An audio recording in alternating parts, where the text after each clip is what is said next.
Have you ever wondered where the poop goes?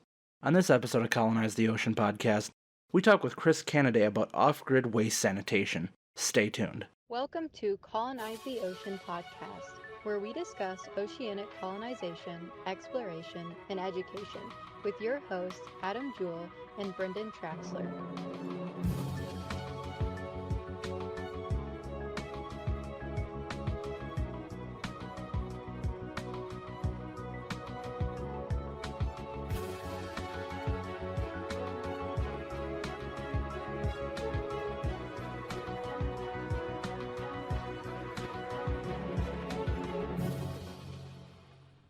All right, ladies and gentlemen, welcome to another episode of the Colonize the Ocean podcast. My name is Adam Jewell, and with me, as always, is my handsome, freshly shaved, bearded friend, Brendan Traxler. Brendan, how you doing today? All right. Are you having an earthquake over there? Because No, it's the fact that my camera's wobbly, and so okay. when I barely touch the table, it does that. I'm good. No, we don't have earthquakes up in South Dakota. So, and with me today, Brennan, you want to give the intro to our guest today and the topic we're going to dive into? We have Chris Canaday here, and we are going to be discussing a topic we briefly covered last season. But what do you do with poop when it comes to seasteading and underwater habitats and just in the ocean in general? And so we're going to talk a little bit about that, I think. All right, so Chris, tell us about yourself and your background and your knowledge, your expertise, and why is it that you know what to do with the poop, how to say. Right. Yeah, I'm a biologist, and I mainly have been working on birds and natural area planning, national park planning, that kind of thing, in the Amazon. I've been in the Amazon for like 30 years or something like that. Here in Ecuador, the Amazonian part of Ecuador. And, so I've always been involved with biology on big scale things, right?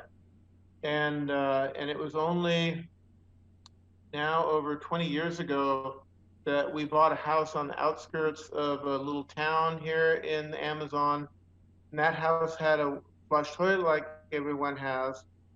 And it dumped into the little stream where all the local kids were swimming and fishing, and our house was at the upstream end of the neighborhood, right? And so it was like everywhere else in Ecuador, all the sewage going straight into the river.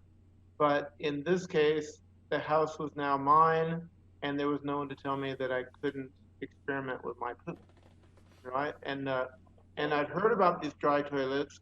And because that's the big solution here, is to not mix stuff in water. If you're mixing everything in water and you're doing seasteading, or even more so if you're down underneath the water, I think you're mentioning, then you're going to be in everyone's sewage one way or another when you're swimming around your home, right?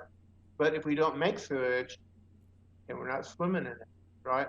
And so anyway, so like I said, I'd heard about these dry toilets. These are urine diverting dry toilets. We keep the urine separate, and that's important because urine is a big resource. It's a great fertilizer for agriculture, and especially if we're trying to do something sustainable out in the middle of the ocean and produce our own food. Everyone should get over that taboo of not wanting to use urine as fertilizer, because it really is great fertilizer that everything plants need to make our food again, right? Almost everything. It's like 90%, right? And if so if we've got 90% in the urine and we're also giving the plants our decomposed feces, and maybe even our shower water with, the dead skin cells and whatever. If we give all those things back to the plants that are making our food, then they're really going to have 100% of everything they need to make food again. And they just need to open up their solar panels and get more energy, leaves. And so anyway, like I said, I'd heard about these dry toilets and hadn't paid attention like everybody else, sort of went in one ear and out the other, until we bought this house. And I said, okay, there's no sewer line, um, half the time there's no running water and whatever. And so here's a great place for this dry toilet. And so I built it in an experimental way, thinking that, okay, if it doesn't work for whatever reason, if it's leaking or whatever, I'm gonna take it all apart and build a fire on the place and sterilize everything.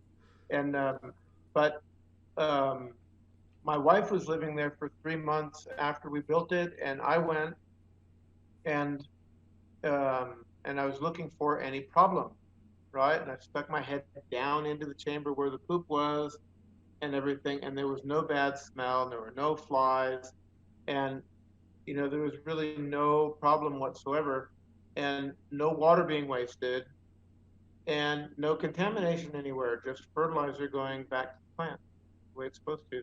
And so I said to myself, how come nobody knows about this, right? And so I've been promoting it since then.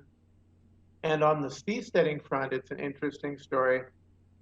Um, I was surfing the internet like we do, right?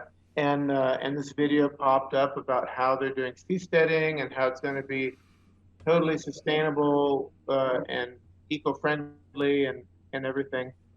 And so I wrote to the Seasteading Institute, okay, well, and they even said that it's going to help to clean up the ocean. Not only not going to contaminate, but it's going to help to clean the ocean. And so I wrote to them and said, okay, what's your plan for sanitation? Maybe I can help you polish something on it or learn something myself or whatever. And they basically said, well, I wrote that plan. I don't know if you're also in that group, the whole Seasteading Institute and Blue Frontiers. We're friendly with them, and we have good communication with them. Yeah. So in any case, I basically wrote up the whole plan for them together with some other people, but the sanitation part, I think that was mostly my doing. And yeah, and they had the plans to build their first ones in French Polynesia, but then that didn't happen, and one thing after another. And I was hoping that in the process everyone got on board with this and whatever, but the seastead that Chad and Nadia did and Rudy, I'm not sure exactly what they're doing with their sewage, but they had a water toilet, and so it was going into the environment one way or another, and I guess there too, to have one couple on the seastead out in the middle of nowhere, that's sort of like the Achuar people living out in the middle of the forest and whatever. But we're all thinking about bigger settlements, right, out on the ocean. And one thing is to run into your sewage, another thing is to run into someone else's sewage. Yeah. But anyway, and now with what they're building in Panama, I think I'm not sure exactly what they're doing, but they're thinking about some good toilets. They're not building exactly the way that I've been recommending, but they're not far away. They're not far away, and I think they're open to different ideas. Yeah, so that's how I got involved in this, and one of my perspectives on seasteading is that this can be a spotlight for sustainable technology that we should really be applying on land. Right. And I got a couple questions when it comes to dry composting toilets, because I'm sure most of our listeners know what they are, but there's some people out there, like you, it glosses over and they don't understand what a dry composting toilet is and how it works. So can you kind of discuss that a little bit? Yeah, there's a lot out there, and most of the time when people say composting, it's a different system than what we do. Okay. And then there's all gradations, there's the whole scale of options. But usually when people say composting, the urine is going in together. And like I was saying, what we do are urine diverting dry toilets, and people, just sort of instinctively freak out. Oh, but how can we keep the urine separate? Because every time that I sit on the flush toilet and I get up, they're all mixed, and whatever. But your body keeps it separate, And so if you just have a funnel towards the front part, the urine falls there, both from men and women. Everyone has to sit down, right? If men are peeing standing up, they pee in the wrong part, right? So then there's going to be more smell because the urine's getting mixed with feces, and that mix is what most produces the bad smell, right? And so a lot of people, um, uh, have bad reactions and bad impressions. Oh no, I've seen composting toilets and they reeked and whatever, and they were most likely ones where the urine was being mixed together, and who knows what cover material they were using and everything. It's like anything else, if it's done right, it can work right, right?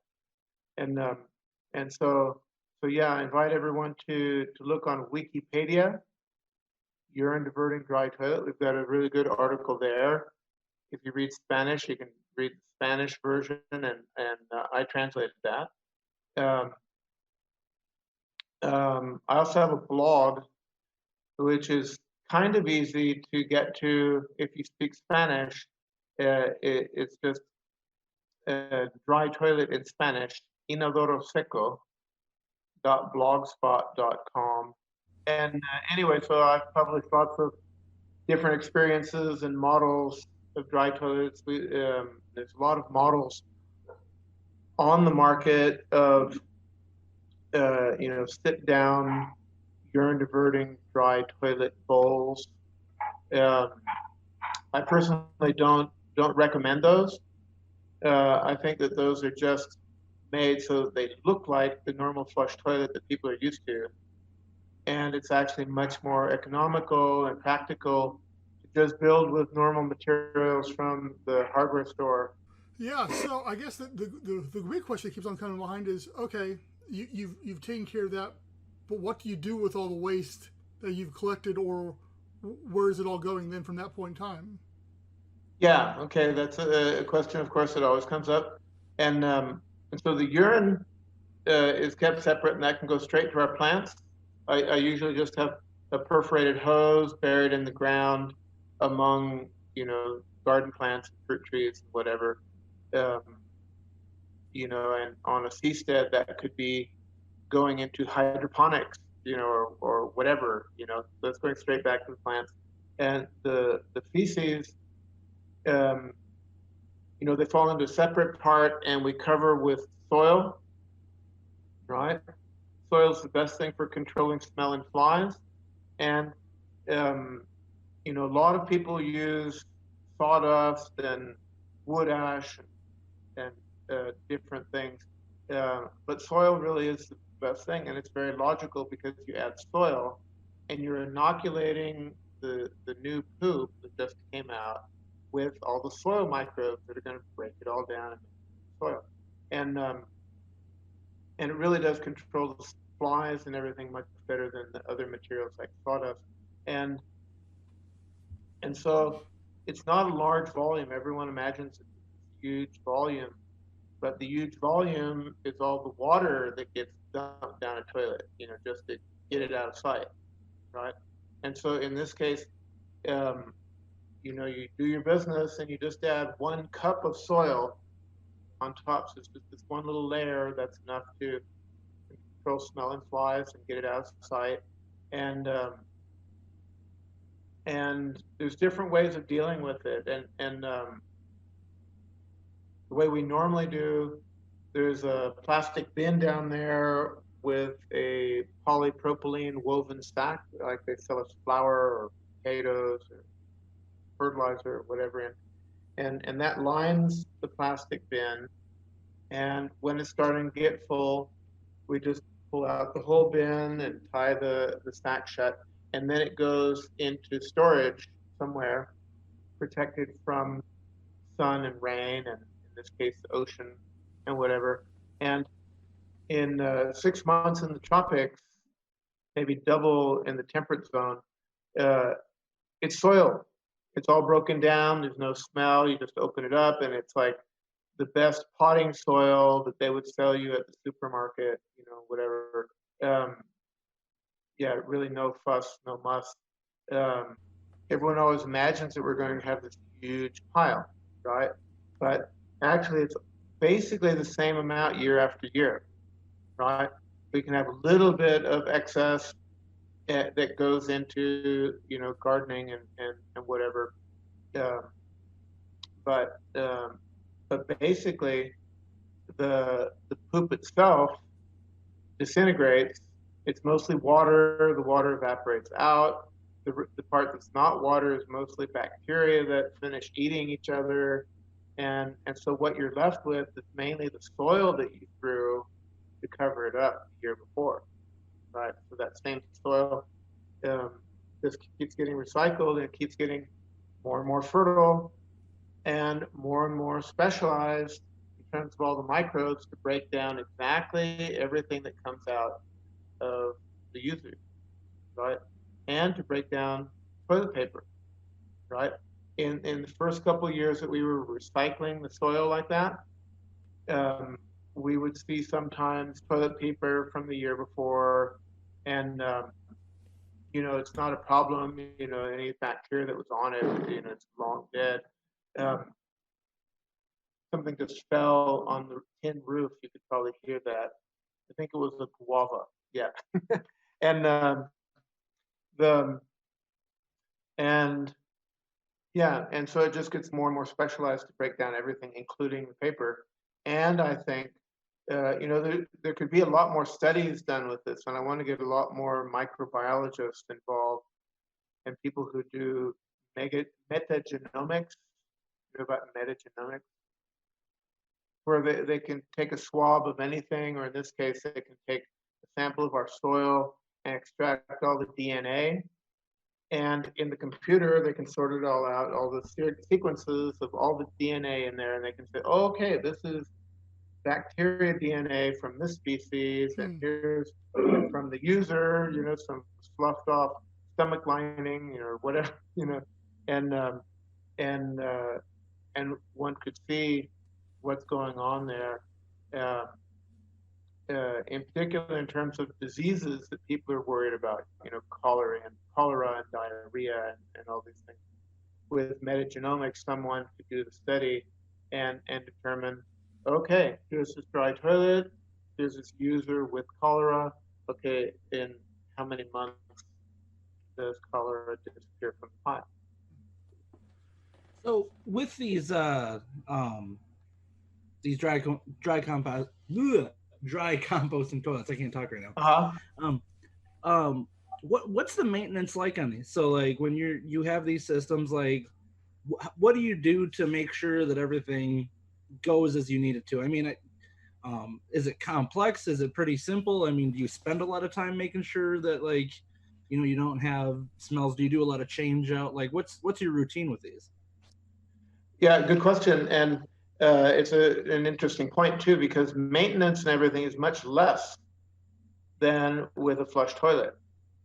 With a flush toilet, if it's going to be presentable at all, someone's got to be scrubbing it with that brush basically every day, right?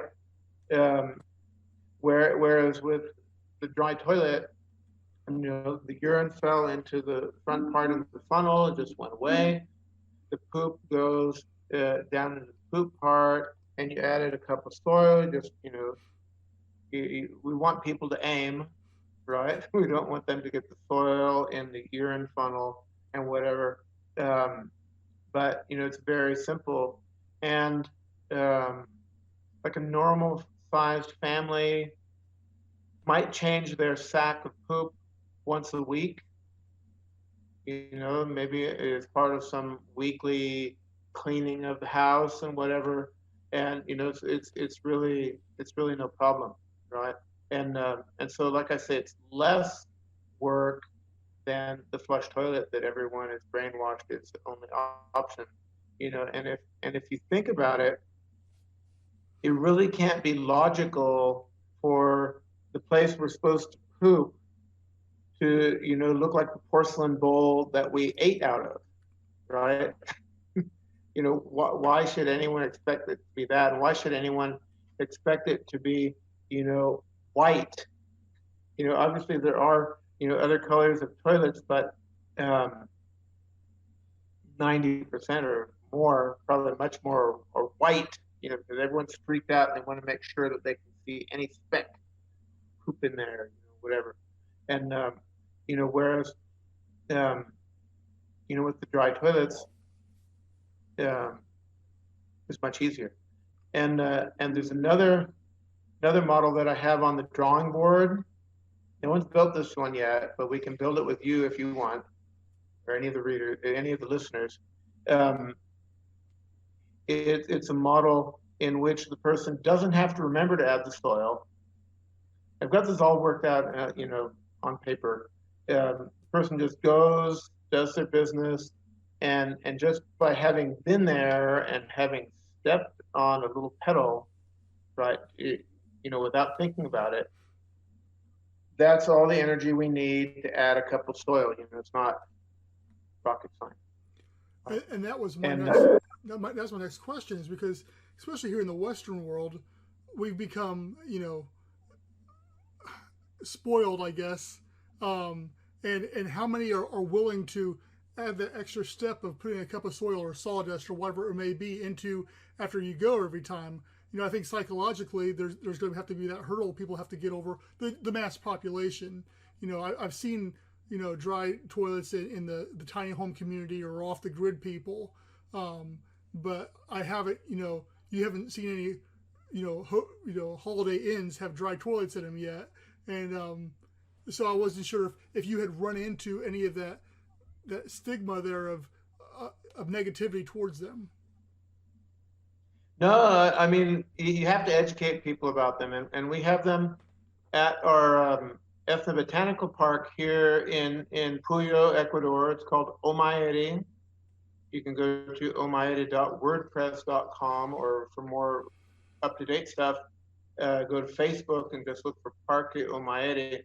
Anyway, what is it now? Over a decade ago, we shut down all of the flush toilets, and we only have our dry toilets there. And basically, all of our tourists are happy to use them. Every once in a while, someone will ask for the bathroom, and we explain to them about the dry toilets. And every once in a while, someone will say, "Oh, I'm just going to hold on for a while." But the majority, once we explain it to them, say, "Oh, wow, that's great." Yeah, this is definitely a subject that people want to ask about, but they don't necessarily want to talk about. So I think it's good we're having the conversation, because it's a health issue on top of whatever it has to do with seasteading or off the grid living or whatever you're doing, but it is a health issue too. Yes, absolutely. And it's something that Westerners just take for granted. That toilets are these, right? And for example, there's a lot of cases where national governments here in South America will come into communities. Oh, you poor Indians, you don't have toilets. We're going to build some for you, and they build these sit-down models, and they don't get used because the indigenous people are more hygienic than the city people who brought the sit-down toilets, right? And they don't want to sit on that seat where somebody else was sitting, right? And it's much more hygienic to squat. Yeah, and so with the Achuar people, we build almost always for squatting. Only if it's a place, only if it's a place for tourists out among the Achuar, then we build for sitting. And we've actually interviewed the tourists that go out there. What would they think about a squat toilet? And the majority said, "Oh, that's great, no problem, bring it on." And a lot of them have traveled in Asia and everything, and realized that it's more hygienic, no problem. And that was the other thing I was going to mention with respect to the question from before, is that We also built these in the fanciest jungle lodge in Ecuador. It's called Napo Wildlife Center. It's in Yasuni National Park, arguably the place in the world with the most biodiversity. It just blows you away in any group that you look at, the trees and everything. Just one piece of information.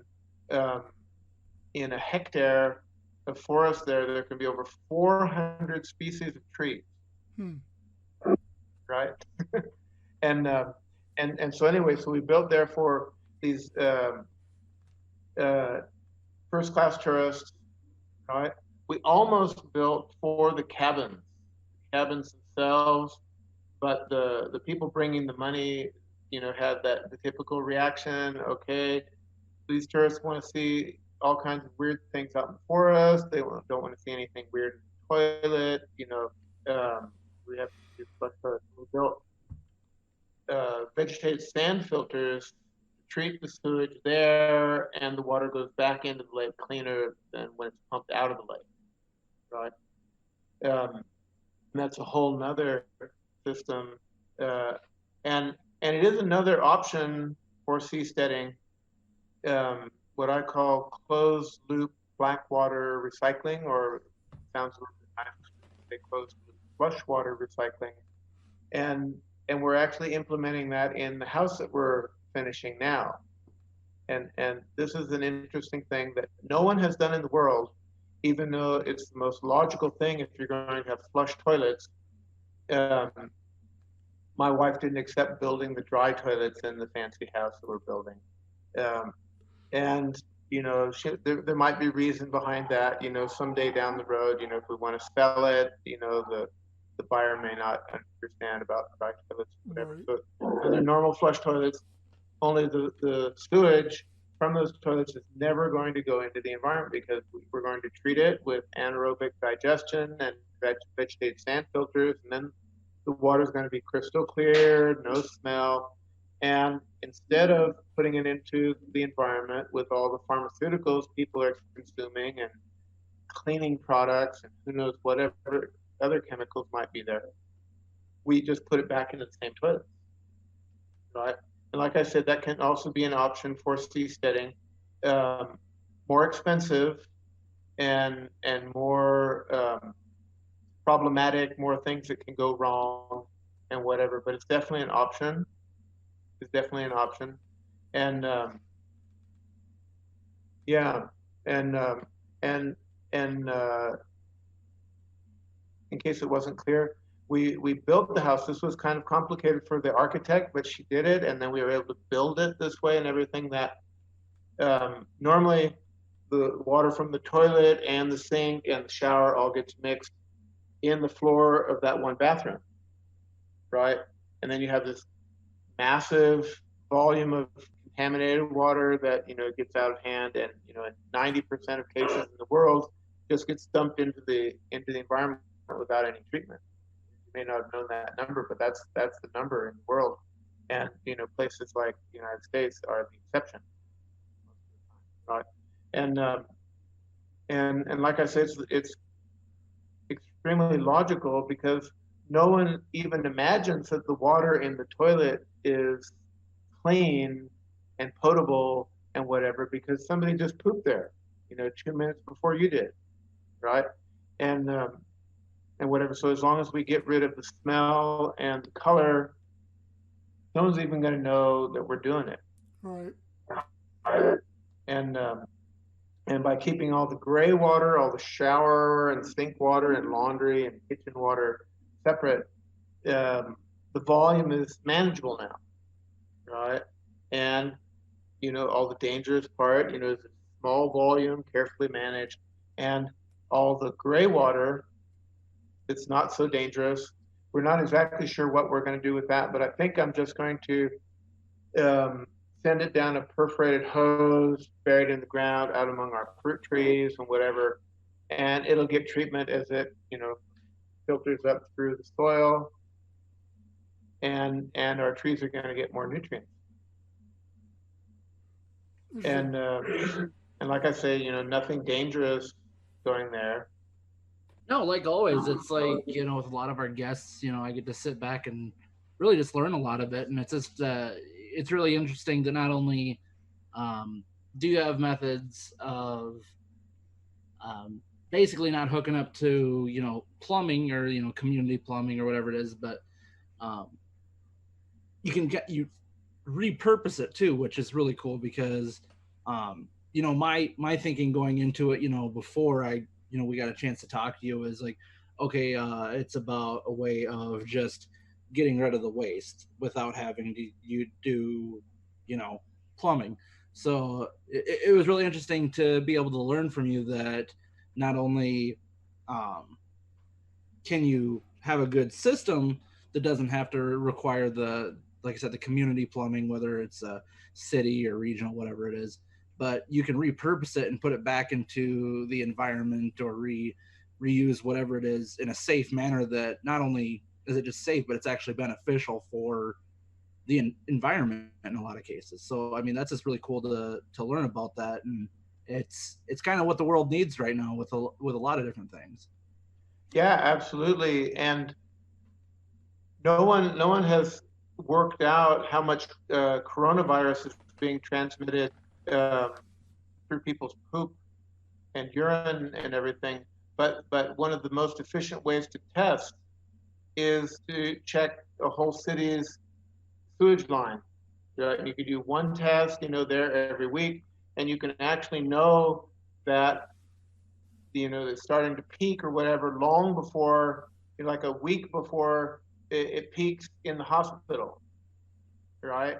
That if you monitor the sewage, and like I said, it's a lot more efficient because then you get the sewage from the whole city instead of testing all the millions of people in that city. You can just take one sample every week. Oh yeah, the city's at this level.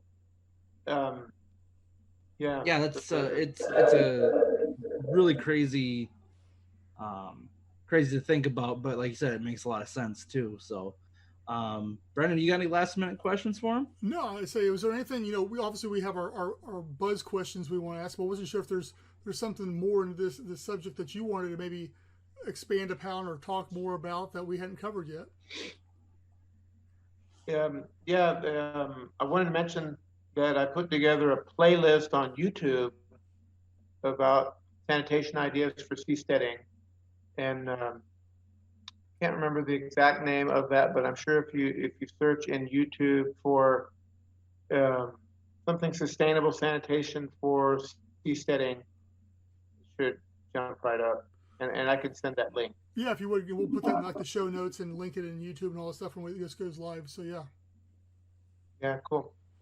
And yeah, and like you're saying, it really is the most logical thing to do in the world. And the new model that I was mentioning, where you don't have to remember to do anything, you just go and do your business, walk away, and the cup of soil gets added. That model is especially for multi-story buildings. And so I'm imagining apartment buildings that don't produce any wastewater at all because we have dry toilets, and that's eliminating about half of the wastewater, right? And a lot of the other water can be recycled on site for like laundries and different things. And the other gray water, that's not getting recycled per se back into the same use, can be used for irrigating urban agriculture and gardens and whatever, and we can be throwing zero sewage into the sewer. Yeah, makes sense. Very cool. Yeah. So Chris, thanks for taking time to come on our podcast and talking to us about this. And I know I learned quite a bit, but that doesn't take much, though. I'm new to a lot of this kind of technology and this world, so everything's a learning thing for me. So but yeah, thank you for taking time. I know you obviously you stay busy doing all this work, and like Brendan said, we'll include your link to your Facebook, or I'm sorry, your YouTube channel to show the playlist for those. We'll have that in the show notes for our people to be able to watch. But I got nothing else. So, Brendan, you wanna finish anything off? Yeah. So your blog. Is there anything else in your YouTube? Is there anything else you want us to put out there for people to find out what you're doing? Yeah, I'll send you those links, Yeah. right? And yeah, there's a whole network in the world working on sustainable sanitation. Um, I may be on one end of one of the more extreme people in the group, but yeah, but it is something really important to do in the world and solves a lot of problems all at once. Definitely. Well, like Adam said, we definitely appreciate you taking the time to meet with us and do this because you know it's all about, just like with the drug tour, it's all about educating the public, and this is just one more facet. We are able to do that. So I'm just Absolutely. glad that I got to have a professional conversation about poop for a while. Usually, I don't get that opportunity, so this was fun. Right. Well, thanks for having me on. no, definitely, thank you. Thank you very much. We would like to take this opportunity to thank our first patron, Edward. Thank you very much for your support. As a patron, you get perks such as early access to the podcasts and other videos. Plus, we'll have polls from time to time that you get to take part of. So we encourage you to hop over there for as low as $1 a month and support us on that. Thank you guys for tuning in again to another episode of Colonize the Ocean podcast.